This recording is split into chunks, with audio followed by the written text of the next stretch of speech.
This is an ABP Life podcast. Bengal में TMC सांसद कल्याण बनर्जी ने एक बार फिर उपराष्ट्रपति जगदीप धनखड़ की नकल उतारकर सियासत गरमा दी है। रविवार को उपराष्ट्रपति की नकल उतारते हुए उन्होंने कहा कि मैं बार बार नकल उतारूंगा, ये मेरा मौलिक अधिकार है, ये मेरा फंडामेंटल राइट है। और यही से सवाल उठता है कि क्या मिमिक्री वाकई एक मौलिक अधिकार है? क्या कहता है भारत का कानून, इसके बारे में आज जानेंगे FYI में ऑन एबीपी लाइव पॉडकास्ट। मैं मानसी हूँ आपके साथ, मेरे साथ में जुड़ चुके हैं।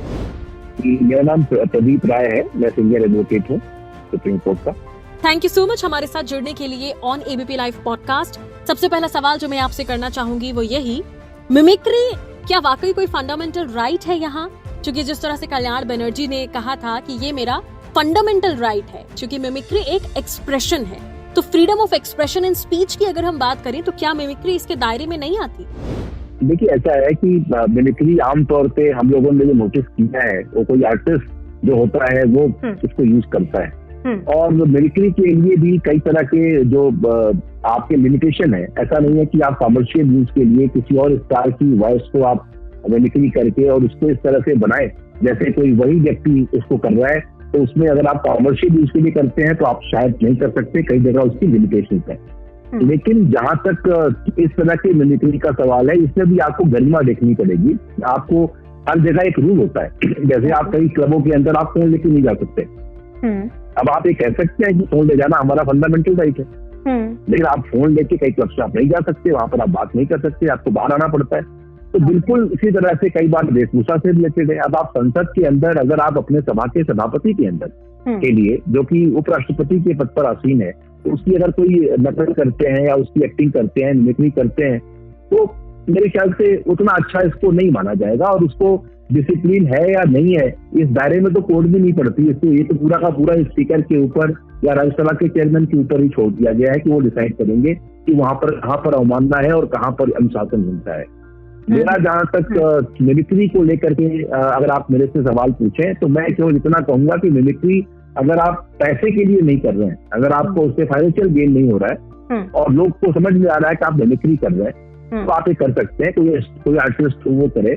लेकिन अब आप अपने आप को आर्टिस्ट मानते हैं इस बात के लिए कि आप पार्लियामेंट के अंदर जा करके और अपने सभापति का या प्रधानमंत्री का या किसी और व्यक्ति की मिमिक्री करें, ये अच्छा संदेश दुनिया के अंदर नहीं जाता है इससे।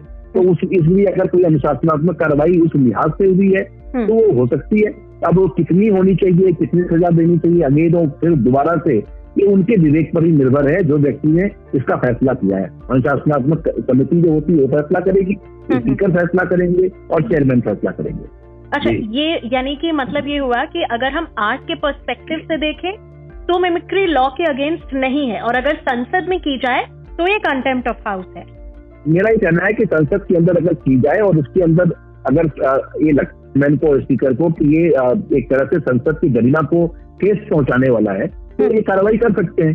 लेकिन कई बार इसको इग्नोर भी लोग कर देते हैं। ये बिल्कुल निश्चित तौर पे, सीधे तौर पे पर्सनल डिसीजन है, जो कि वो चाहे तो कर सकते हैं, क्योंकि उनका विजडम है। ये विजडम जो उनकी बुद्धिमत्ता पे सवाल उठाने का अधिकार किसी और व्यक्ति को नहीं है, इवन कोर्ट को भी नहीं है। अगर हम कल्याण बनर्जी जी के केस को अलग रख दें, क्योंकि ये संसद में हुआ है और संसद के अपने रूल्स हैं, वो अपना इस पर कार्रवाई करना चाहें तो कर सकते हैं, बिल्कुल आपने सही बात की। लेकिन अगर हम इनके केस को अलग रख दें, तो क्या मिमिक्री के लिए कोई लॉ बना है कि कब गरिमा हमें देखनी है, या अगर कोई प्रावधान है, क्या इसमें कोई सजा का प्रावधान है? देखिए, तो इंटेलेक्चुअल प्रॉपर्टी एक तरह की आपकी जो आवाज है वो आपकी इंटेलेक्चुअल प्रॉपर्टी है। आपके जो एक खास अदा है बोलने की, जो आपकी स्टाइल है, आप कोई नाम लेते हैं, जैसे आपका कोई टीवी चैनल ही हो या आपकी कोई न्यूज पेपर हो, इसकी आप ट्रेडमार्क कराते हैं, IPR कराते हैं और इंटेलेक्चुअल प्रॉपर्टी में उसको कवर करते हैं। बिल्कुल वैसे ही अगर आपकी कोई आवाज है जिसकी की आवाज की एक वैल्यू है, एक खास तरीके से बोलने से ताकि समझ जाए कि आवाज किसकी है या किसने बोला है, तो ये अपने आप में उसकी कॉपीराइट बन जाती है। अगर आप कोई कार्टून बनाए और एक गोल सा चश्मा बना के उसके ऊपर कुछ मजाक करें, तो ये समझने वाले समझ जाएंगे कि शायद आपने महात्मा गांधी के लिए बोलना है। ऐसे ही अगर फौजी टोपी आप बना करके कहें तो लोग सुभाष चंद्र बोस जी को समझ जाएंगे। ऐसे ही कोई मूछों पे हाथ रख के दिखाएं तो आप चंद्रशेखर आजाद को समझ जाएंगे। लेकिन ये कहना कि ये बिल्कुल वही है, ये भी सही नहीं भी हो, लेकिन अगर उसका भावार्थ ऐसा निकलता है और उससे आपको कोई फाइनेंशियल गेन हो रहा है और जनता के मन में इस बात का भ्रम होता है कि वो शायद वो वही व्यक्ति है, तो इसमें आपके खिलाफ जो इंटेलेक्चुअल प्रॉपर्टी के इन्फ्रिंजमेंट का मामला तो बन सकता है। तो ये सारा मामला उतना ही है, कोई आपको इसके लिए सजा नहीं होने वाली है, लेकिन आपको फाइनेंशियल लॉस तो देखना पड़ेगा। और जहां तक आप स्टेज पे परफॉर्म करते हैं, किसी की नकल करते हैं, कॉपी करते हैं, उसको भी अगर आप पैसे के लिए कर रहे हैं तो निश्चित तौर पे उस व्यक्ति का हिस्सा है। जैसे आप हरिवंश राय बच्चन जी के ऊपर कोई कविता सुनाई कुमार विश्वास जी ने और उसको अमिताभ बच्चन जी ने ऑब्जेक्ट किया कि आप ये नहीं सुना सकते, उनकी कविता की कॉपीराइट हमारे पास है, तो ये बन सकता है ऐसा मामला।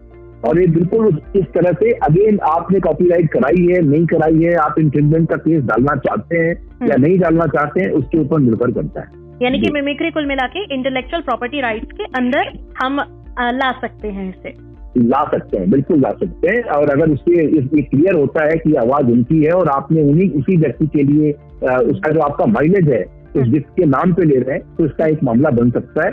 साफ तौर पे अगर आप इसमें आप फाइनेंशियल कमाई नहीं कर रहे हैं, पैसे की कमाई नहीं कर रहे हैं, एक बार आपको आर्टिस्टिक दायरे के अंदर छूट मिल सकती है।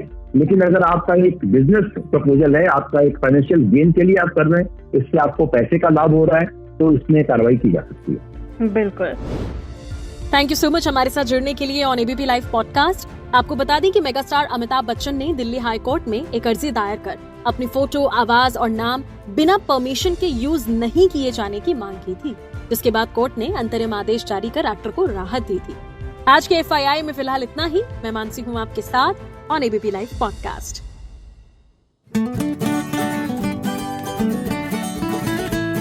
This is an ABP Live podcast.